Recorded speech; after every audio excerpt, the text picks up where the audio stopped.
नमस्कार दोस्तों, मैं Shekhar Kumar technical coaching classes Harda में आपका स्वागत करता हूं। बहुत सारे बच्चों के कमेंट्स आ रहे थे कि सर आपके पास जितने ओल्ड पेपर है कृपया आप हमें बता दीजिए। तो मैं 2016 से लेकर तो आज तक के ओल्ड पेपर आपके पास में लेकर आया हूं। 2016 से आज तक के ओल्ड पेपर जो है वो आपके पास में लेकर आ रहा हूं। इसमें इलेक्ट्रीशियन ट्रेड से रिलेटेड जो क्वेश्चन पेपर है वो आपके सामने आज मैं ला रहा हूं। इसमें एक एक क्वेश्चन आपके लिए इंपॉर्टेंट होने वाला है, क्योंकि पिछले 2016 से लेके आज 2026 में है, मतलब 10 साल के क्वेश्चन पेपर की यदि आप तैयारी करते हो तो मेरा मानना है कि लगभग 50 से 60% क्वेश्चन तो लगभग इसी से आएंगे। तो चलिए वीडियो को स्टार्ट करते हैं। स्टार्ट करने से पहले यदि आप मेरे चैनल पर नए हैं तो कृपया चैनल को सब्सक्राइब कर लीजिए, वीडियो को लाइक कीजिए, शेयर कीजिए और कमेंट बॉक्स में यदि आपकी कोई क्वेरीज है तो कमेंट बॉक्स में जरूर शेयर कीजिएगा। हमारे पास में पहला क्वेश्चन है, विश्वनाथन आनंद भारत के पहले ग्रैंड मास्टर, विश्वनाथन आनंद भारत के पहले ग्रैंड मास्टर की उपाधि प्राप्त करने वाले शतरंज के खिलाड़ी थे। दूसरा कौन था? विश्वनाथन आनंद भारत के पहले ग्रैंड मास्टर की उपाधि प्राप्त करने वाले शतरंज के खिलाड़ी थे। जो विश्वनाथन आनंद है वो भारत के पहले ग्रैंड मास्टर की उपाधि प्राप्त करने वाले शतरंज के खिलाड़ी थे। शतरंज के दूसरे खिलाड़ी कौन थे? तो इसका राइट आंसर हो जाएगा दिव्येंदु बरुआ। इसका राइट आंसर हो जाएगा दिव्येंदु बरुआ जो है आपके दूसरे खिलाड़ी जो शतरंज के रह चुके हैं वो थे। अगला क्वेश्चन है हमारे पास में, निम्न स्थानों में से कहां साहित्य अकादमी का मुख्यालय स्थित है? जो स्थान दिए गए हैं इसमें से हमको साहित्य अकादमी का मुख्यालय कहां स्थित है वो बताना है। चेन्नई है, कोलकाता है या पटना है या नई दिल्ली है? तो इसका राइट आंसर क्या हो जाएगा? नई दिल्ली जो है इसका राइट आंसर हो जाएगा। अगला क्वेश्चन है हमारे पास में, निम्न में से कौन सा स्थान कुंभ मेले से संबंधित नहीं है? जो आपको क्वेश्चन दिया है, which of the following places is not associate with the Kumbh Mela. Kumbh मेले में जो ये स्थान जो दिए गए इन स्थानों में से कुंभ मेले में कौन से संबंधित नहीं है? हरिद्वार, इलाहाबाद, उज्जैन या वाराणसी? तो इसका जो राइट आंसर होगा हरिद्वार भी है, इलाहाबाद भी है, उज्जैन भी है, लेकिन जो वाराणसी है यहां पर कुंभ मेला नहीं हुआ। तो ये जो है इसका राइट आंसर हो जाएगा दोस्तों, वाराणसी इसका राइट आंसर है। अगला क्वेश्चन है, 1981 में मध्य प्रदेश में ध्रुपद केंद्र कहां स्थापित किया गया था? 1981 में मध्य प्रदेश में ध्रुपद केंद्र कहां स्थापित किया गया था? उज्जैन में, भोपाल में, इंदौर में या कटनी में? तो भोपाल इसका राइट आंसर हो जाएगा। भोपाल में जो है 1981 में ध्रुपद केंद्र स्थापित किया गया था। अगला क्वेश्चन है आपके पास में, 2016 में भारत के किस विश्व धरोहर स्थल पर्यटन स्थल में ब्रिक्स सम्मेलन की मेजबानी करी थी? 2016 में भारत के किस विश्व धरोहर स्थल पर्यटन स्थल ने ब्रिक्स सम्मेलन की मेजबानी करी थी? तो खजुराहो जो है इसका राइट आंसर हो जाएगा। खजुराहो ने जो है हमारे 2016 में जो है विश्व धरोहर स्थल पर्यटन स्थल जो है खजुराहो, इसमें ब्रिक्स सम्मेलन की मेजबानी जो है खजुराहो में हुई थी। इसका राइट आंसर हो जाएगा खजुराहो। अगला क्वेश्चन है हमारे पास में, निम्न में से किस शहर में incredible India tourism investment summit 2016 आयोजित की गई थी? इसका राइट आंसर क्या हो जाएगा? नई दिल्ली जो है इसका राइट आंसर हो जाएगा। नई दिल्ली इसका राइट आंसर रहेगा। अगला क्वेश्चन है हमारे पास में, निम्न में से किस भारतीय फिल्म को ऑस्कर अवार्ड्स 2017 के लिए विदेशी फिल्म श्रेणी में आधिकारिक रूप से प्रवेश मिला था? निम्न में से किस भारतीय फिल्म को ऑस्कर अवार्ड 2017 के लिए विदेशी फिल्म श्रेणी में आधिकारिक रूप से प्रवेश मिला। इसमें विसारणी जो है इसे जो है 2017 में जो है विदेशी फिल्म में ऑस्कर अवार्ड के रूप में सम्मानित किया गया था। अगला क्वेश्चन है हमारा, किस भारतीय क्रिकेटर ने कैंसर से लड़ाई लड़ी एवं यूविकेन फाउंडेशन की शुरुआत की? किस भारतीय क्रिकेटर ने कैंसर से लड़ाई लड़ी एवं यूविकेन फाउंडेशन की शुरुआत की? तो जो युवराज सिंह है इन्होंने कैंसर से लड़ाई लड़ी और यूविकेन फाउंडेशन की शुरुआत की, जो कैंसर रिलेटेड फाउंडेशन है। अगला क्वेश्चन है हमारा, मध्य प्रदेश का कौन सा जिला रतलाम, धार, इंदौर, आगरमालवा, देवास और शाजापुर के साथ सीमा साझा करता है? जो मध्य प्रदेश का भौगोलिक नक्शा है इसमें रतलाम जिला, धार जिला, इंदौर, आगरमालवा, देवास और शाजापुर के साथ सीमा साझा कौन करता है? होशंगाबाद, उज्जैन, कटनी, छिंदवाड़ा या इसका राइट आंसर क्या हो जाएगा? उज्जैन जो है इसका राइट आंसर हो जाएगा। जो रतलाम, धार, इंदौर, आगरमालवा, देवास और शाजापुर के साथ सीमा साझा करता ही है उज्जैन। अगला क्वेश्चन है आपका, रक्त के जमने के लिए कौन सा विटामिन जरूरी होता है? तो जो विटामिन के होता है वो रक्त के लिए काम आता है। विटामिन के जो होता है रक्त के जमने में मदद करता है। यदि विटामिन ए की बात करें तो ये जो रतौंधी रोग होता है इससे रक्षा करने में मदद करता है। विटामिन सी जो होता है आपका जो स्कर्वी रोग होता है या गलगंड रोग जो होता है, विटामिन डी के लिए जो गलगंड रोग का यूज करते हैं, विटामिन सी स्कर्वी के लिए है और विटामिन बी जो है बेरी बेरी रोग जिसे कहते हैं उसके लिए यूज होता है। तो विटामिन के जो है वो रक्त के जमने के लिए बहुत ही जरूरी फैक्टर है। विटामिन के इसका राइट आंसर हो जाएगा। अगला क्वेश्चन है हमारे पास में, अशोक चक्र में कितनी तीलियां होती है? तो सभी को पता है अशोक चक्र में कितनी 24 तीलियां होती है। जो हमारा इंडियन फ्लैग है, नेशनल फ्लैग जो हमारा, इसमें जो अशोक चक्र बीच में होता है उसमें 24 तीलियां होती है। अगला क्वेश्चन है हमारा, निम्न में से मध्य प्रदेश के पहले राज्यपाल पहचाने। मध्य प्रदेश के पहले राज्यपाल कौन थे? पट्टाभी सीतारमैया, पंडित रविशंकर शुक्ल या शंकर दयाल शर्मा या कुंजीलाल दुबे? तो पट्टाभी सीतारमैया जो है इसका राइट आंसर हो जाएगा, जो मध्य प्रदेश के पहले राज्यपाल पहचाने जाते हैं। अगला क्वेश्चन है हमारा, निम्न में से कौन सी नदी मध्य प्रदेश से होकर नहीं बहती? निम्न में से कौन सी नदी है जो मध्य प्रदेश से होकर नहीं बहती? चंबल, महानदी, नर्मदा या कावेरी? तो कावेरी इसका राइट आंसर हो जाएगा, जो मध्य प्रदेश से होकर नहीं जाती है। अगला जो क्वेश्चन है आपके पास, भगोरिया मध्य प्रदेश के किस जनजाति समुदाय का नृत्य है? तो जो भगोरिया होता है वो नृत्य आपका भील का जो है राइट आंसर हो जाएगा, भील जनजाति का नृत्य होता है। अगला क्वेश्चन है हमारे पास में, किसे हाल ही में नेशनल सिक्योरिटी गार्ड का महानिदेशक नियुक्त किया गया है?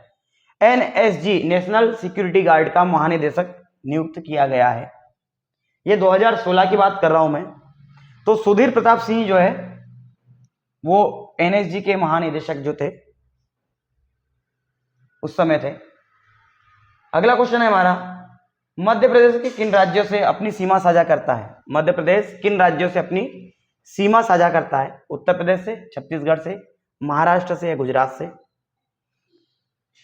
तमिलनाडु, आंध्र प्रदेश, कर्नाटक, केरल या अरुणाचल प्रदेश, मिजोरम, मणिपुर, असम या मेघालय, उत्तराखंड और गुजरात? तो इसका जो राइट आंसर होगा पहला होगा, उत्तर प्रदेश, छत्तीसगढ़ और महाराष्ट्र, गुजरात जो है मध्य प्रदेश इन राज्यों से अपनी सीमा को साझा करता है। तो पहला उत्तर इसका बिल्कुल राइट आंसर हो जाएगा। अगला क्वेश्चन है, भारत के प्रथम उपराष्ट्रपति का नाम क्या था? भारत के प्रथम प्रथम राष्ट्रपति का नाम क्या था? डॉक्टर राजेंद्र प्रसाद, सी राजगोपालाचार्य, लॉर्ड माउंटबेटन या डॉक्टर एस राधाकृष्णन? तो डॉक्टर राजेंद्र प्रसाद जो थे ये आपके पहले राष्ट्रपति थे। इसका राइट आंसर हो जाएगा डॉक्टर राजेंद्र प्रसाद।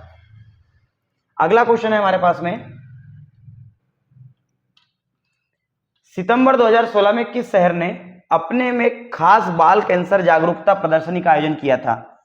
तो इसका राइट आंसर है आगरा जो है एक ऐसा शहर था 2016 में जिन्होंने बाल कैंसर जागरूकता प्रदर्शनी का आयोजन रखा था। अगला जो है आपका, भारत की पहली जल विद्युत परियोजना कौन सी थी? भारत की पहली जल विद्युत परियोजना कौन सी थी? केरल में पल्लीवासल, तमिलनाडु में पैकारा, आंध्र प्रदेश में निजामनगर या कर्नाटक में शिवना समुद्र। तो कर्नाटक में शिवना समुद्र जो है इसका राइट आंसर हो जाएगा, जो पहली जल विद्युत परियोजना थी जिसमें हाइड्रो पावर प्लांट जो है निर्मित किया था। अगला जो है हमारे पास में क्वेश्चन, निम्न में से कौन सा नेशनल पार्क भारत का सर्वाधिक प्राचीन नेशनल पार्क है? Jim Corbett national park Uttarakhand, Mudumalai national park Tamil Nadu या हजारीबाग नेशनल पार्क झारखंड या कान्हा नेशनल पार्क मध्य प्रदेश। तो जिम कॉर्बेट नेशनल पार्क जो है इसका राइट आंसर हो जाएगा, जिम कॉर्बेट नेशनल पार्क। अगला जो है आपका, मध्य प्रदेश सरकार द्वारा ममता अभियान के लिए किसे ब्रांड एम्बेसडर नियुक्त किया गया था? मध्य प्रदेश सरकार द्वारा ममता अभियान के लिए किसे ब्रांड एम्बेसडर नियुक्त किया गया था? तो माधुरी दीक्षित जो थी, इनको ब्रांड एम्बेसडर जो है नियुक्त किया गया था ममता अभियान के लिए। राइट आंसर हो जाएगा इसका माधुरी दीक्षित। अगला क्वेश्चन है हमारे पास में, मध्य प्रदेश राज्य के लिए मुख्यमंत्री हेल्पलाइन नंबर क्या है? आपका 181 जो होती है ये आपकी क्या होती है? मुख्यमंत्री हेल्पलाइन नंबर होता है। तो इसका राइट आंसर हो जाएगा 181। अगला क्वेश्चन है हमारे पास में, मानव शरीर के किस भाग में हिप्पोकैम्पस मौजूद होता है? हिप्पोकैम्पस जो है मानव शरीर के किस भाग में मौजूद होता है? तो जो दिमाग होता है इसका राइट आंसर होगा, जिसमें हिप्पोकैम्प रहते हैं। अगला क्वेश्चन हमारे पास में, भारत का राष्ट्रीय जलीय जंतु क्या है? भारत का राष्ट्रीय जलीय जंतु क्या है? व्हेल है या रिवर डॉल्फिन है या गोल्ड फिश है या मगरमच्छ है? तो जो रिवर डॉल्फिन होगा इसका राइट आंसर हो जाएगा, जो भारत का राष्ट्रीय जलीय जंतु है। अगला जो है आपका, संयुक्त राष्ट्र संघ के ध्वज का रंग कौन सा है? सफेद, हल्का नीला, लाल नीला तथा सफेद या नेवी ब्लू? तो हल्का नीला जो है इसका राइट आंसर हो जाएगा, लाइट ब्लू जो है इसका राइट आंसर है। अगला क्वेश्चन है आपका, अब आपका ट्रेड से रिलेटेड क्वेश्चन है जो इलेक्ट्रिसिटी ट्रेड के लिए इंपॉर्टेंट है। बिजली की आग के मामले में हमें इस्तेमाल करना होता है, यदि बिजली की आग लगे तो हम इसमें जो कार्बन डाइऑक्साइड गैस है इसका यूज करते हैं। मैंने इसके पहले लेक्चर में बता चुका था, 4 ग्रेड की जो है अलग अलग जो है, class A, class B, class C और क्लास डी। इनके अंतर्गत मैंने आपको बताया था कि कौन से प्रकार के अग्निशामक यंत्र फायर एक्सटिंग्विशर का हम यूज करेंगे। तो यहां पर जो पूछा गया था, बिजली के तार पर यदि आग लगे तो कार्बन डाइऑक्साइड प्रकार का जो होता है फायर एक्सटिंग्विशर का हम यूज करते हैं। अगला क्वेश्चन है हमारे पास में, स्क्वायर 5 HP की स्क्वायरल केज इंडक्शन मोटर में को निम्न में से कौन सा स्टार्टर बेहतर स्टार्ट टॉर्क देगा? स्टार्टिंग टॉर्क जो है उसकी बात कर रहे हैं। तो 5 HP तक की स्क्वायरल केज मोटर को निम्न में से कौन सा स्टार्टर बेहतर स्टार्टिंग टॉर्क देगा? तो जो DOL स्टार्टर होता है, DOL इसको बोलते हैं direct online starter. Direct online starter जो है इसका राइट आंसर हो जाएगा, जो 5 HP तक की स्क्वायरल केज इंडक्शन मोटर जो है उसके लिए बेहतर प्रदर्शन करेगा और उसको स्टार्टिंग टॉर्क अच्छा देगा। अगला क्वेश्चन है हमारे पास में, AC के द्वारा DC में रूपांतरित किया जाता है। AC को खालिस्तान के द्वारा DC में रूपांतरित किया जाता है। तो सभी को पता है AC को यदि DC में रूपांतरित करना है तो हमारा अल्टरनेटर, मोटर, ट्रांसफार्मर या रेक्टिफायर। तो रेक्टिफायर जो है इसका राइट आंसर हो जाएगा, क्योंकि रेक्टिफायर जो होता है, जो डायोड होता है हमारा, वो क्या करता है? AC को DC में कन्वर्ट करता है। तो राइट आंसर क्या हो जाएगा? रेक्टिफायर। इसके अंदर जो हमारे डायोड होते हैं वो AC को DC में कन्वर्ट करते हैं। अगला क्वेश्चन होता है हमारा, अच्छा रेक्टिफायर में एक चीज और बता दूं मैं आपको, रेक्टिफायर से रिलेटेड क्वेश्चन आपके पास में अलग अलग क्वेश्चन पूछे जा सकते हैं कि कौन सा रेक्टिफायर होता है जिसकी 50% से कम इफिशियंसी होती है, कौन सा रेक्टिफायर होता है जिसकी 90 से 95% होती है, या 100% इफिशियंसी किसकी होती है, या ऐसा पूछा जा सकता है कि कौन सा ऐसा रेक्टिफायर है जिसके आधे भाग का ही रेक्टिफिकेशन होता है। तो यदि आधे भाग का रेक्टिफिकेशन होता है तो आपको सभी को पता है कि हाफ वेव जो रेक्टिफायर होता है, हाफ वेव रेक्टिफायर जो होगा, ये केवल क्या करता है, आपकी जो अल्टरनेटिंग करंट होती है इसके केवल आधे भाग का रेक्टिफिकेशन करता है। क्यों? क्योंकि इसमें केवल एक ही डायोड जो है हम यूज करते हैं, इसलिए केवल आधे भाग का दृष्टिकरण होता है, आधा भाग जो है इसमें लॉस हो जाता है। तो इससे रिलेटेड क्वेश्चन भी आपको आएंगे। दूसरा, इसमें यदि बात करो फुल वेव रेक्टिफायर की, फुल वेव रेक्टिफायर, तो इसमें दोनों भाग का रेक्टिफिकेशन होता है, दोनों भाग का, क्योंकि इसमें दो डायोड का यूज होता है ना। अब फुल वेव रेक्टिफायर की यदि बात करेंगे तो इसमें एक चीज और आ जाएगी कि सेंटर टेप रेक्टिफायर कौन सा है, तो वो भी याद रखना, सेंटर टेप रेक्टिफायर जो होता है फुल वेव रेक्टिफायर होता है। इसमें इसकी जो एफिशिएंसी होगी वो होगी लगभग 80 से 85%, 80 से 85% जो है इसकी एफिशिएंसी होगी। और यदि बात करें ब्रिज रेक्टिफायर तो उसमें 4 डायोड यूज होते हैं, 2 डायोड एक साथ काम करते हैं और 90 से 95% जो है एक्यूरेसी आती है। तो इस तरीके से जो रेक्टिफायर है उसके आपको क्वेश्चन पूछे जाएंगे, तो आपको इसको जो है डिटेल में बताना है। अगला क्वेश्चन है हमारे पास, स्क्वायर थ्रेड्स का उपयोग तब किया जाता है, मतलब जो स्क्वायर थ्रेड होती है उसका यूज हम कब करते हैं, जब हल्के भार शामिल हो या मध्यम भार शामिल हो या भारी भार शामिल हो।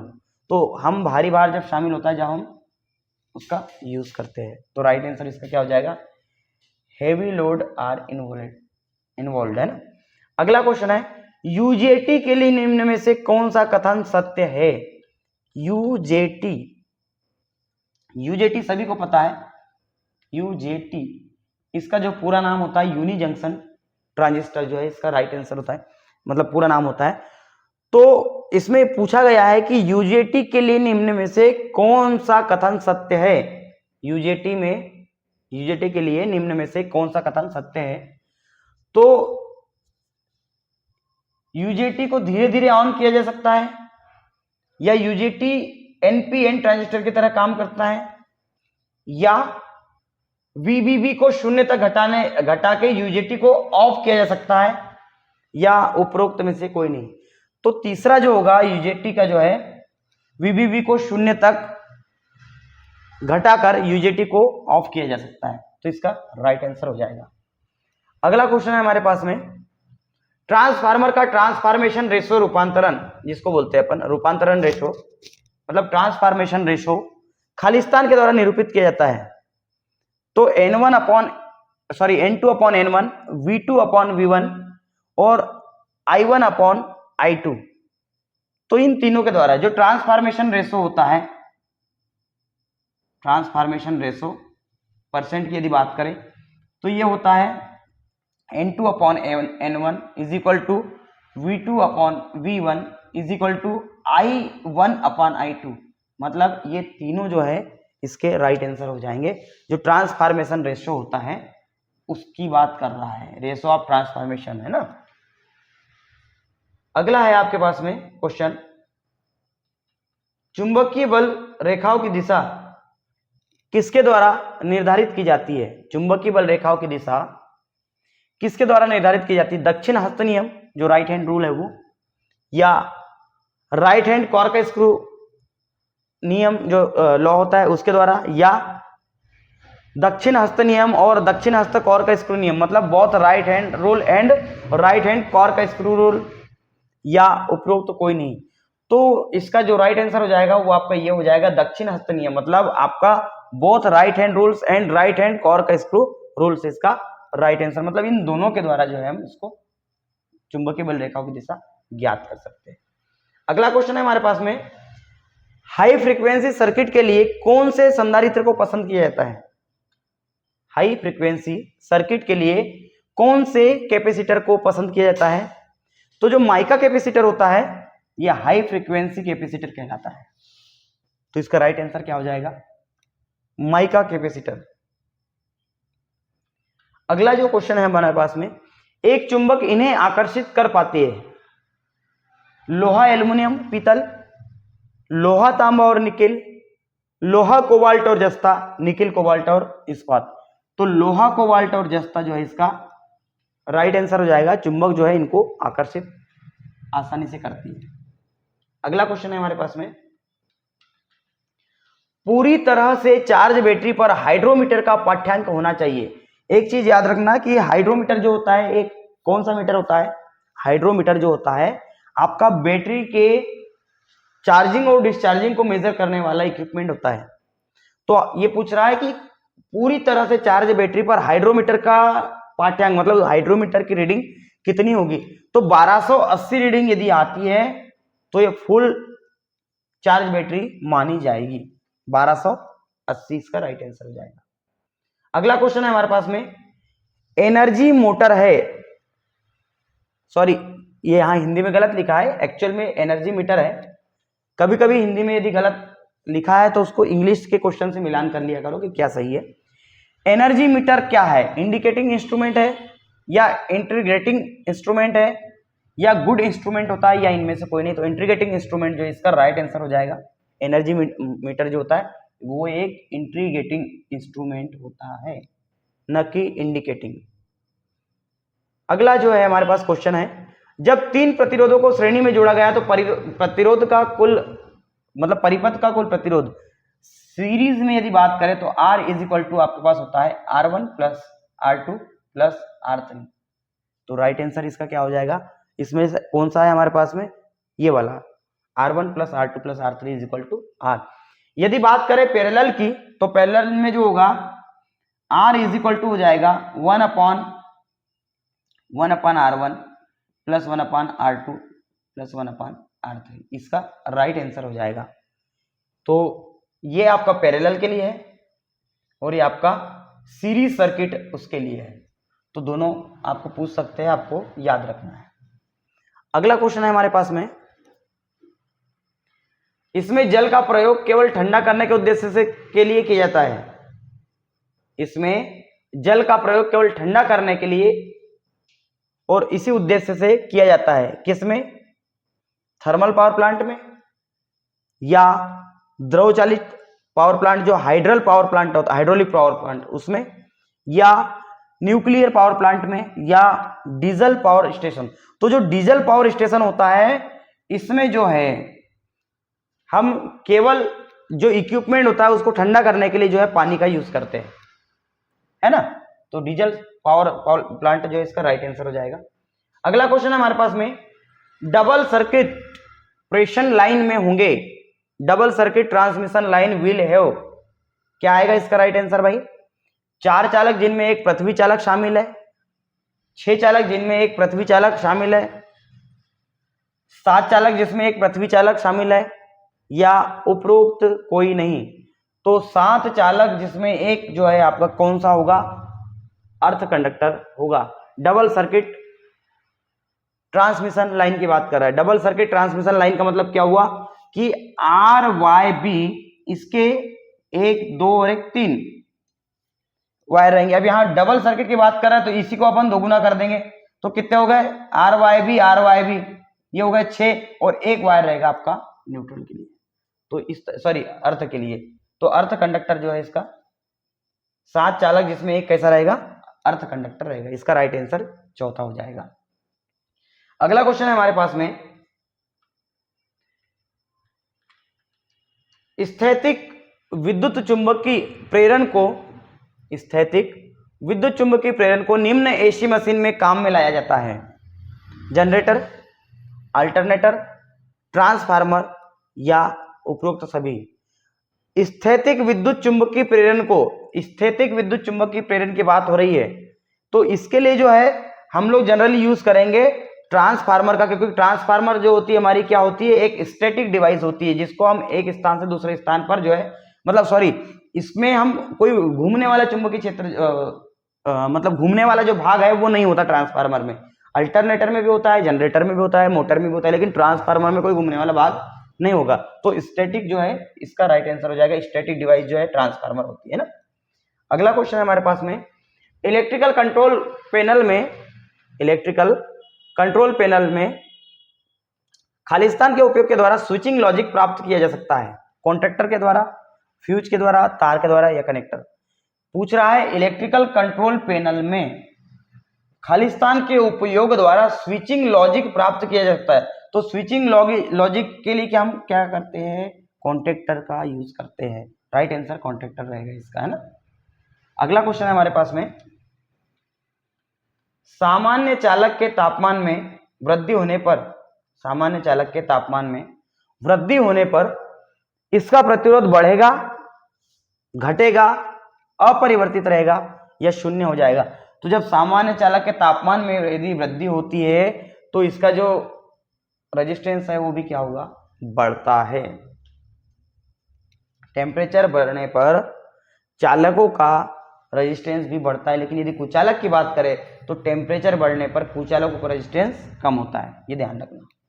अगला क्वेश्चन है हमारे पास में, ट्रांसफार्मर का कार्य है, ट्रांसफार्मर का जो फंक्शन है वो क्या है, डीसी वोल्टेज को बढ़ाना या घटाना, एसी वोल्टेज को बढ़ाना या घटाना, या एसी वोल्टेज की आवृत्ति को बढ़ाना या घटाना, या उपरोक्त में से कोई नहीं। तो इसका राइट आंसर क्या हो जाएगा, एसी वोल्टेज को बढ़ाना, क्योंकि ये ट्रांसफार्मर क्या करता है, वोल्टेज को बढ़ाने या घटाने का काम करता है। अब वोल्टेज को बढ़ाने वाला जो ट्रांसफार्मर होगा वो क्या होगा, स्टेप अप ट्रांसफार्मर होगा, और जो वोल्टेज को डाउन कर देगा वो ट्रांसफार्मर स्टेप डाउन ट्रांसफार्मर। दूसरी बात, यदि मैं बात करूं step up step down transformer की, थोड़ा सा इसको हम यदि समझते हैं इस क्वेश्चन को थोड़ा सा और डिटेल में,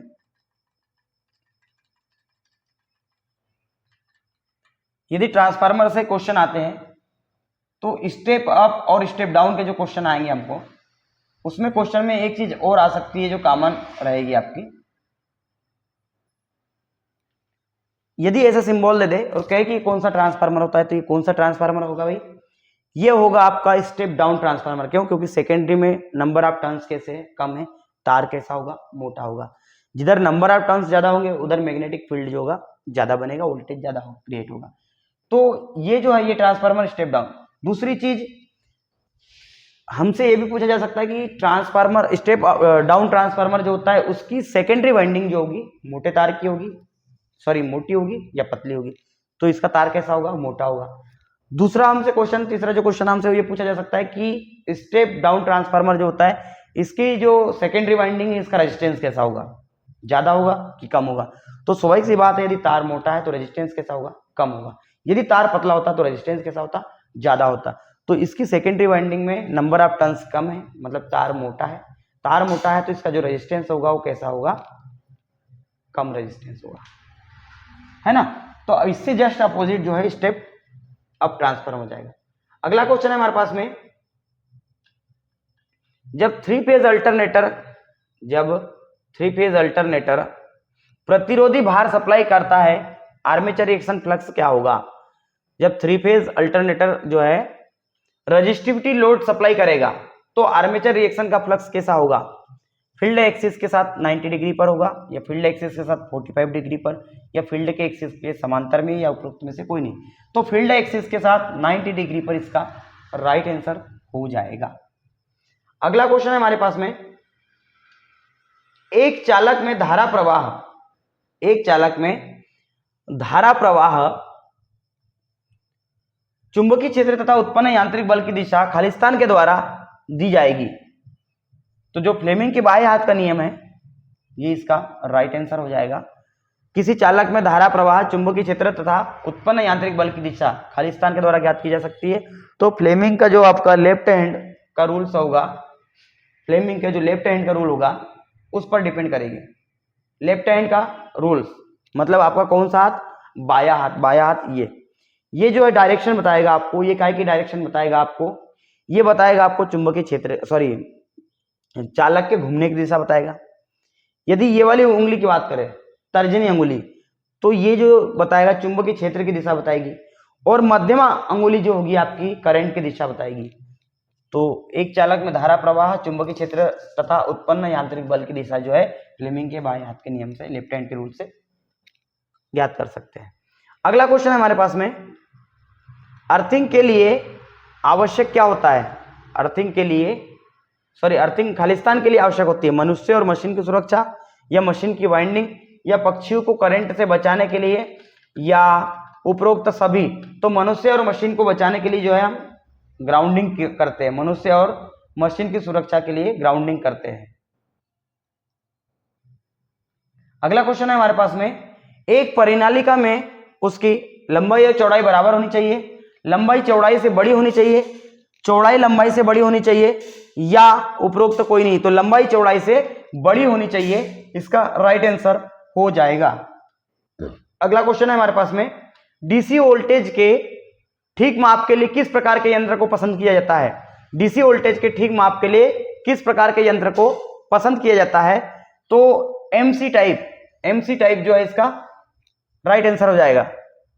मूविंग कॉइल टाइप इंस्ट्रूमेंट जो होंगे वो डीसी वोल्टेज के ठीक मापन के लिए उपयोग किए जाते हैं। मूविंग कॉइल टाइप इसका राइट आंसर हो जाएगा। अगला क्वेश्चन है हमारे पास, यदि 12 पोल वाला अल्टरनेटर को 50 हर्ट्ज आउटपुट उत्पन्न करना है तो निम्न गति पर घूमना चाहिए। 120 एफ अपॉन पी जो है 120 एफ अपॉन पी है, इसका राइट आंसर हो जाएगा। 120 एफ फ्रीक्वेंसी अपॉन पी, इससे आपकी स्पीड निकल जाएगी। तो एन बराबर यदि बात करें तो 120 एफ, मतलब एफ कितना दिया है 50 दिया है, और पी कितना दिया है 12 दिया, 12 पंचे 60 बटे 12, 12 पंचे 60, तो कितना हो जाएगा इसका राइट आंसर? 500 आरपीएम जो है इसका राइट आंसर हो जाएगा, है ना। तो राइट आंसर इसका कितना हो जाएगा? 500 आरपीएम।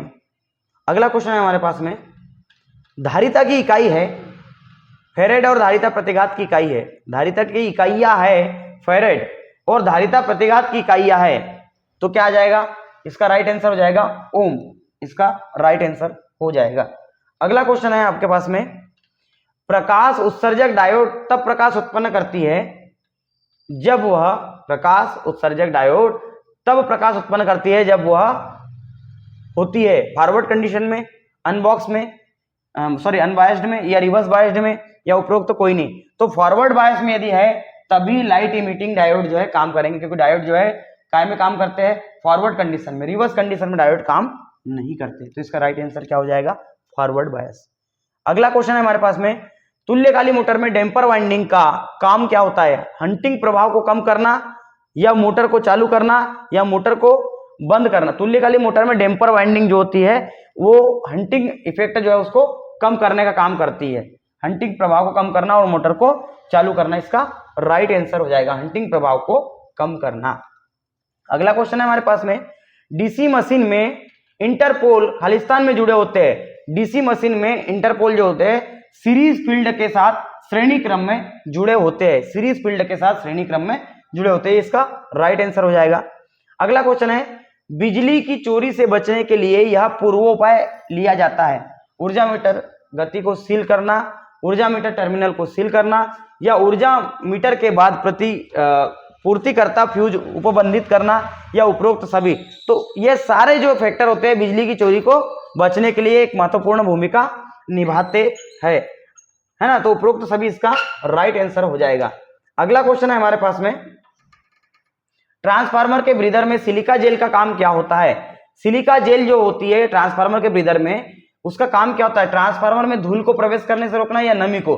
तो ट्रांसफार्मर में नमी के प्रवेश को रोकने के लिए सिलिका जेल का जो हम यूज है वो करते हैं, है ना। तो राइट आंसर क्या हो जाएगा? ट्रांसफार्मर में नमी के प्रवेश को रोकने के लिए। अगला है, परमाणु में इलेक्ट्रॉन तथा प्रोटॉन की संख्या होती है। परमाणु में इलेक्ट्रॉन तथा प्रोटॉन की संख्या होती है तो बराबर होती है, इसका राइट आंसर हो जाएगा, बराबर होती है। अगला क्वेश्चन है हमारे पास में, अर्धचालक सामग्रियों की चालकता, अर्धचालक सामग्रियों की चालकता इंसुलेटर तथा चालक के बीच में रहती है। इंसुलेटर और चालक के बीच में रहती है, इसका राइट आंसर हो जाएगा। अगला क्वेश्चन है हमारे पास में, ब्रशेस की बेडिंग का अर्थ होता है ब्रशेस को मशीन में लगाना, कम्यूटेटर की वक्रता के आधार पर ब्रश सरफेस का निर्माण करना, ब्रशेस का मैग्नेटिक न्यूट्रल प्लेन के साथ संरेखन, या ब्रशेस के तनाव का समायोजन। तो इसका राइट आंसर हो जाएगा कम्यूटेटर की वक्रता के आधार पर सरफेस का निर्माण करना। अगला क्वेश्चन है हमारे पास में, 3 फेज एसी परिपथ के स्टार कनेक्शन में, 3 फेज एसी परिपथ के स्टार कनेक्शन में, स्टार कनेक्शन की बात हो रही, तो स्टार कनेक्शन 3 फेज एसी परिपथ के स्टार कनेक्शन में क्या होगा? आपका जो स्टार कनेक्शन है उसमें लाइन वोल्टेज जो होगा आपका, लाइन करंट और फेज करंट जो होगा वो बराबर होता है स्टार कनेक्शन में, और लाइन वोल्टेज और फेज वोल्टेज के बीच में √3 का फेज डिफरेंस होता है। तो लाइन वोल्टेज फेज वोल्टेज के 3 गुने के बराबर होगा। ये इसका राइट आंसर हो जाएगा। अगला क्वेश्चन है हमारे पास में, 400 वोल्ट की लाइन अक्रिय खंड पर इसे काम में लाती है, विद्युत रोधी है। V line at dead and employees the insulator is. 400 volt की लाइन अक्रिय खंड पर इसे काम में लाती है। किसे लाती है? साइकिल टाइप इंसुलेटर को काम में लाती है। साइकिल टाइप इंसुलेटर, इसका राइट आंसर हो जाएगा। अगला क्वेश्चन है हमारे पास में, डायोड के उपयोग द्वारा फुल वेव रेक्टिफिकेशन प्राप्त करने के लिए हमें खालिस्तान की आवश्यकता होगी। फुल वेव रेक्टिफिकेशन, पूर्ण तरंग वाला पर, इसके लिए कितने डायोड की आवश्यकता होती? 4 डायोड, इसका राइट आंसर हो जाएगा। और ब्रिज रेक्टिफायर इसके लिए हम काम में लाते हैं, तो 4 डायोड इसका राइट आंसर है। अगला क्वेश्चन है, मोटर इसमें मूल्यांकित की जाती है। मोटर की जो क्षमता होती है उसको हम काय में रिप्रेजेंट करते हैं, तो एचपी जो है इसका राइट आंसर हो जाएगा। हॉर्स पावर में मोटर को मूल्यांकित करते हैं। अगला क्वेश्चन है हमारे पास में, बैटरी की करंट रेटिंग में वृद्धि करने की विधि है। बैटरी की करंट रेटिंग में वृद्धि करने की विधि है समांतर क्रम में सेलों की संख्या में वृद्धि। समांतर क्रम में सेलों की संख्या में वृद्धि, इसका राइट आंसर हो जाएगा पैरेलल कॉम्बिनेशन ऑफ सेल्स। अगला जो क्वेश्चन है हमारे पास में, एक एसी में श्रेणी परिपथ वोल्टेज V धारा I को फाई से लीड करती है। शक्ति गुणांक होगा कोण का cos थीटा, कोण का cos थीटा, इसका राइट आंसर हो जाएगा, है ना। अगला क्वेश्चन है हमारे पास में, हाँ, पावर का सूत्र है आपका P बराबर VI cos फाई, इससे ये cos फाई निकला हुआ है पावर फैक्टर। अगला क्वेश्चन है हमारे पास में, एक इंडक्शन मोटर के रोटर में प्रतिरोध की प्रविष्टि, एक इंडक्शन मोटर के रोटर में प्रतिरोध की प्रविष्टि, यदि प्रतिरोध को हम क्या बोलना चाहिए, इंक्लूड कर दे, प्रतिरोध की प्रविष्टि कर दे, तो क्या होगा? आरंभिक बलागुण को बढ़ाती है, इसका राइट आंसर हो जाएगा। आरंभिक बलागुण को बढ़ाती है। अगला क्वेश्चन है हमारे पास में, 4 ध्रुव और 50 फ्रीक्वेंसी वाली एक तुल्यकाली मोटर दौड़ेगी। अभी मैंने आपको थोड़ी देर पहले फॉर्मूला बताया था, इससे आप आसानी से निकाल सकते हैं। 4 पोल है, 50 साइकिल है, 120 एफ कितने हैं आपके? 50 और पी की संख्या 4, 12 पंचे 60, 6000 जो है आपका 6000 बटे 4, 15 चौक 60, मतलब 1500 आरपीएम इसका राइट आंसर हो जाएगा। तो फ्रीक्वेंसी से रिलेटेड जो आपके जो क्वेश्चन है, मतलब स्पीड से रिलेटेड, ये 2 क्वेश्चन अभी तक आ गए हैं हमारे इस पेपर में। अगला क्वेश्चन है हमारे पास में, पारस्परिक प्रेरकत्व का सिद्धांत खालिस्तान में प्रयुक्त होता है। The principle of mutual induction, mutual induction जो होता है काय में प्रयुक्त होता है? ट्रांसफार्मर, इसका राइट आंसर हो जाएगा। ट्रांसफार्मर इसका राइट आंसर है।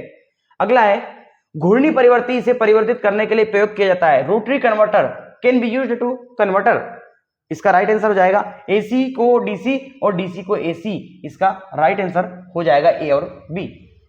ए और बी इसका राइट आंसर है। अगला क्वेश्चन है हमारे पास में, स्टार डेल्टा स्टार्टर का प्रयोग किसमें किया जाता है? 3 फेज इंडक्शन मोटर में, डीसी शंट मोटर में, डीसी श्रेणी मोटर में, या उपरोक्त सभी। तो 3 फेज इंडक्शन मोटर जो है इसमें हम स्टार डेल्टा स्टार्टर का यूज करते हैं। अगला क्वेश्चन है हमारे पास, स्टेयरकेस लाइटिंग जीने की वायरिंग के लिए सिंगल पोल 2 वे स्विच का उपयोग किया जाएगा। सिंगल पोल 2 वे स्विच जीने की लाइटिंग के लिए, स्टेयरकेस वायरिंग जिसको कहते हैं हम, उसमें 2 वे स्विच का यूज करते हैं। तो सिंगल पोल 2 वे स्विच इसका राइट आंसर हो जाएगा। अगला क्वेश्चन है हमारे पास, चल कुंडली वोल्टमीटर इसके लिए प्रयोग किया जाता है। चल कुंडली वोल्टमीटर इसके लिए प्रयोग किया जाता है, किसके लिए? डीसी आपूर्ति के लिए चल कुंडली वोल्टमीटर का प्रयोग किया जाता है। राइट आंसर डीसी आपूर्ति हो जाएगा। अगला क्वेश्चन है हमारे पास में, डीसी मशीनों के मामले में यांत्रिक हानियां मुख्यतः किसका फलन होती है? तो जो चाल है इसका फलन होगी। यांत्रिक हानियां जो होगी स्पीड पर डिपेंड करेगी। अगला क्वेश्चन है हमारे पास में, a + b = y, ये किसका बुलियन फल है? कौन से प्रकार के गेट, मतलब गेट से भी आपके क्वेश्चन आ रहे हैं, ए प्लस बी बराबर वाई, ये जो होगा आर गेट जो होगा आपका, और गेट जो है इसका बुलियन सिंबल्स फंक्शंस हो गए, बुलियन फंक्शन जो है ए प्लस बी बराबर वाई और गेट का। अगला क्वेश्चन है हमारे पास, घरेलू संस्थापन में पंखे लैंप, घरेलू संस्थापन में पंखे और लैंप इनमें से संयोजित किए जाएंगे किसमें, समांतर में, समांतर में हम क्या करते हैं, संयोजित करते हैं। राइट आंसर इसका पैरेलल हो जाएगा। अगला क्वेश्चन है हमारे पास में, कौन से शक्ति संयंत्र को सबसे कम मात्रा में ईंधन की आवश्यकता होती है, तो नाभिकीय न्यूक्लियर पावर प्लांट जो होगा इसमें हम सबसे कम मात्रा में ईंधन की आवश्यकता होती है, और इसमें जो ईंधन यूज करते हैं वो यूरेनियम 235 होता है, यूरेनियम 235 इसका राइट आंसर रहेगा, नाभिकीय पावर प्लांट। अगला क्वेश्चन है हमारे पास में, तुल्यकालिक मोटर के लिए प्रयोग की जाती है, सिंक्रोनस मोटर जो आपकी होती है उसके लिए प्रयोग की जाती है, किसके लिए प्रयोग की जाती है, ये पावर फैक्टर को बढ़ाने के लिए प्रयोग की जाती है। राइट आंसर हो जाएगा इसको शक्ति गुणांक को बढ़ाने में, इसका राइट आंसर हो जाएगा। अगला क्वेश्चन है, बिजली का सबसे अच्छा चालक कौन सा होता है, तांबा, एल्युमिनियम, लोहा या उपरोक्त सभी, तो इन तीनों में सबसे अच्छा तांबा जो होगा वो इसका अच्छा चालक होगा, और सिल्वर जो होता है गुड कंडक्टर होता है इलेक्ट्रिसिटी का। अगला क्वेश्चन हमारे पास में, फ्लेमिंग के दाएं हाथ के नियम से प्रेरित ईएमएफ की दिशा इसके द्वारा दी जाती है, फ्लेमिंग के दाएं हाथ के नियम से में प्रेरित ईएमएफ की दिशा किसके द्वारा दी जाती है, तो बीच की अंगुली जो है इसका राइट आंसर हो जाएगा, मिडिल फिंगर, मध्यमा जो है इसका राइट आंसर हो जाएगा। अगला क्वेश्चन है आपके पास में, समान बलागुण विकसित करने के लिए एक फेजी मोटर का पीएफ तीन फेजी मोटर की तुलना में होगा, कैसा होगा, कम होगा। समान बलागुण विकसित करने के लिए सिंगल फेज मोटर का जो पावर फैक्टर होता है वो तीन फेज मोटर की तुलना में कम होता है, थ्री फेज में पावर फैक्टर ज्यादा होता है, तो इसका राइट आंसर कम होगा। अगला है, व्हीटस्टोन ब्रिज का उपयोग खालिस्तान के मापन के लिए किया जाता है, व्हीटस्टोन ब्रिज का उपयोग रेजिस्टेंस मापन के लिए किया जाता है, राइट आंसर हो जाएगा प्रतिरोध, इसका राइट आंसर रहेगा। अगला क्वेश्चन है हमारे पास में, एक परिपथ में प्रवाहित विद्युत धारा उत्पन्न करती है, एक परिपथ में प्रवाहित विद्युत धारा उत्पन्न करती है तापीय प्रभाव, रासायनिक प्रभाव, चुंबकीय प्रभाव या सभी, ये सभी जो है इसका राइट आंसर रहेगा। ये सारे इफेक्ट जो होते हैं परिपथ में विद्युत धारा प्रभाव उत्पन्न होने के कारण होते हैं। अगला क्वेश्चन है आपके पास में, शक्ति मापने की 2 वाटमीटर विधि में 1 वाटमीटर की रीडिंग 0 देखी जाएगी यदि भार का पावर फैक्टर होगा 0.5 लैगिंग, इसका राइट आंसर हो जाएगा। यदि शक्ति मापने की 2 वाटमीटर विधि में 1 वाटमीटर की रीडिंग 0 यदि देखी जा रही है तो यदि भार का जो पीएफ होगा कैसा होगा, 0.5 लैगिंग होगा। अगला क्वेश्चन है आपके पास में, थ्री फेज सिस्टम में न्यूट्रल पॉइंट के लिए अर्थ, थ्री फेज सिस्टम में न्यूट्रल पॉइंट खालिस्तान के लिए अर्थ किया जाता है, थ्री फेज सिस्टम में न्यूट्रल पॉइंट खालिस्तान के लिए अर्थ किया जाता है, तो इसका राइट आंसर हो जाएगा फॉल्ट होने पर विद्युत उपकरण को ओवर करंट से बचाने के लिए, फॉल्ट होने पर विद्युत उपकरण को ओवर करंट से बचाने के लिए इसका राइट आंसर हो जाएगा। अगला क्वेश्चन है आपके पास, ट्रांसफार्मर का रेगुलेशन जो होगा खालिस्तान पर डिपेंड करेगा, तो जो ट्रांसफार्मर का रेगुलेशन होगा वो आपका काय पर डिपेंड करेगा, इन चार में से लोड के पावर फैक्टर पर डिपेंड करेगा, लोड के पावर फैक्टर इसका राइट आंसर हो जाएगा। अगला क्वेश्चन है आपके पास में, डीसी मशीन की आर्मेचर कोर खालिस्तान की बनी होती है, डीसी मशीन की आर्मेचर कोर जो होती है लेमिनेटेड बने होती है, इसका राइट आंसर हो जाएगा, लेमिनेशन की बनी होती है। अगला क्वेश्चन है हमारे पास में, permanent magnet moving coil type के मीटर का उपयोग खालिस्तान में किया जाता है, permanent magnet moving coil, permanent magnet moving coil PMMC type के मीटर का उपयोग खालिस्तान किया जाता है डीसी और एसी दोनों मापने के लिए, तो डीसी और एसी दोनों मापने के लिए इसका राइट आंसर हो जाएगा, पहला आंसर इसका राइट आंसर हो जाएगा। अगला क्वेश्चन है आपके पास में, टंगस्टन तंतु लैंप, टंगस्टन तंतु लैंप जो होंगे इससे भरे होते हैं हीलियम या ऑक्सीजन, नाइट्रोजन या आर्गन, कार्बन या हाइड्रोजन या उपरोक्त कोई नहीं, तो नाइट्रोजन और आर्गन इसका राइट आंसर हो जाएगा। अगला क्वेश्चन है आपके पास में, 10 ओम के दो प्रतिरोध को समांतर क्रम में जोड़ा गया है और इस संयोजन को एक 10 ओम के प्रतिरोध के साथ श्रेणी क्रम में जोड़ा गया है, परिपथ का कुल प्रतिरोध कितना होगा? तो 15 ओम जो है इसका राइट आंसर हो जाएगा। इसमें बोला 10 ओम के दो प्रतिरोध को समांतर क्रम में जोड़ा गया है, मतलब दो रेजिस्टेंस इस तरीके से जोड़े हैं और एक रेजिस्टेंस इसका सीरीज में जोड़ा है। इन दोनों का 10 × 10 बटे 10 धन 10, 10 दाम 100 बटे 10 धन 10 20, एक जीरो से एक जीरो गया, 2 पंचे 10 और ये कितना है 10, 10 और 5 15, इसका राइट आंसर हो जाएगा 15, इसका राइट आंसर हो जाएगा। अगला क्वेश्चन है हमारे पास में, पोर्सिलिन विद्युत रोधियों को चमकदार बनाया जाता है जिससे पानी आसानी से नीचे जाए, यह सुधारने के लिए या गैस और जलवाष्प के अवशोषण को रोकने के लिए या उपरोक्त में से कोई नहीं। तो गैसों और जलवाष्प के अवशोषण को रोकने के लिए पोर्सिलिन विद्युत रोधियों को चमकदार बनाया जाता है, गैसों और जलवाष्प के अवशोषण को रोकने के लिए राइट आंसर हो जाएगा। अगला क्वेश्चन है आपका, एक ओवर एक्साइटेशन सिंक्रोनस मोटर निकालता है, lagging current, leading current, current पर कोई प्रभाव नहीं डालेगा या उपरोक्त में से कोई नहीं। तो जो लीडिंग करंट है इसका राइट आंसर हो जाएगा, एक ओवर एक्साइटेशन तुल्यकालिक मोटर जो होगा लीडिंग करंट निकालेगी। अगला क्वेश्चन है आपके पास में, यदि ट्रांसफार्मर ऑयल रेडिएटर ट्यूब्स के माध्यम से वायु प्रवाहित करने वाले पंखे के उपयोग द्वारा ठंडा किया जाता है तो नेम प्लेट में होगा ऑन एएफ, इसका राइट आंसर हो जाएगा। अगला क्वेश्चन है आपके पास, बारिश के मौसम में जंग से बचाने के लिए औजारों पर क्या लगाना चाहिए? तो ग्रीस लगाया जाता है, इसका राइट आंसर हो जाएगा, ग्रीस जो है इसका राइट आंसर हो जाएगा। मैगर इसे मापने के लिए उपयोग किया जाता है, पृथ्वी के रेजिस्टेंस के लिए, विद्युत रोधी का प्रतिरोध के लिए या विद्युत रोधी की ब्रेकडाउन वोल्टेज के लिए या उपरोक्त में से कोई नहीं। तो जो मेगर का यूज होता है वो विद्युत रोधी के प्रतिरोध को मापने के लिए होता है, इंसुलेशन ऑफ रेजिस्टेंस, इसका राइट आंसर हो जाएगा। अगला क्वेश्चन है, 3 phase slip ring induction motor के रोटर में खाली स्थान, 3 phase slip ring induction motor के रोटर में खाली स्थान, इसका राइट आंसर हो जाएगा रेगुलर 3 फेज वाइंडिंग स्टार में जुड़ी होती है, रेगुलर 3 फेज वाइंडिंग स्टार में जुड़ी होती है, इसका राइट आंसर हो जाएगा। अगला क्वेश्चन है आपके पास में, 5S खालिस्तान में प्रयुक्त होने वाला सिस्टम है, मैंने पहले भी पढ़ा चुका हूं। 5S जो है कौन सा सिस्टम है और क्या में यूज होता है? तो 5S जो होता है हाउस कीपिंग संबंधित कार्यों के लिए इंपॉर्टेंट होता है, हाउस कीपिंग कार्यों में, इसका राइट आंसर हो जाएगा।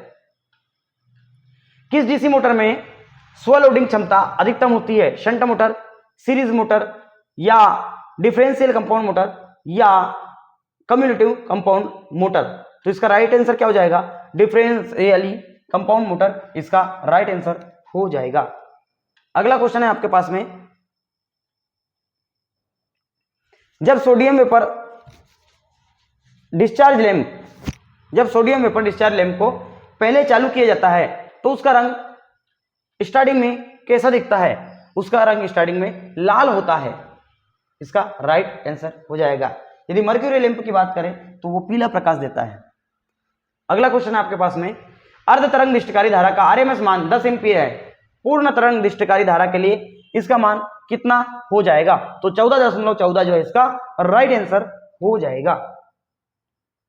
अगला क्वेश्चन है आपके पास में, ओम का नियम खालिस्तान मध्य संबंध दर्शाता है, शक्ति ऊर्जा वोल्टेज, शक्ति ऊर्जा धारा या दिया गया वोल्टेज का भार प्रतिरोध तथा धारा या ऊष्मा विभवांतर तथा ऊर्जा।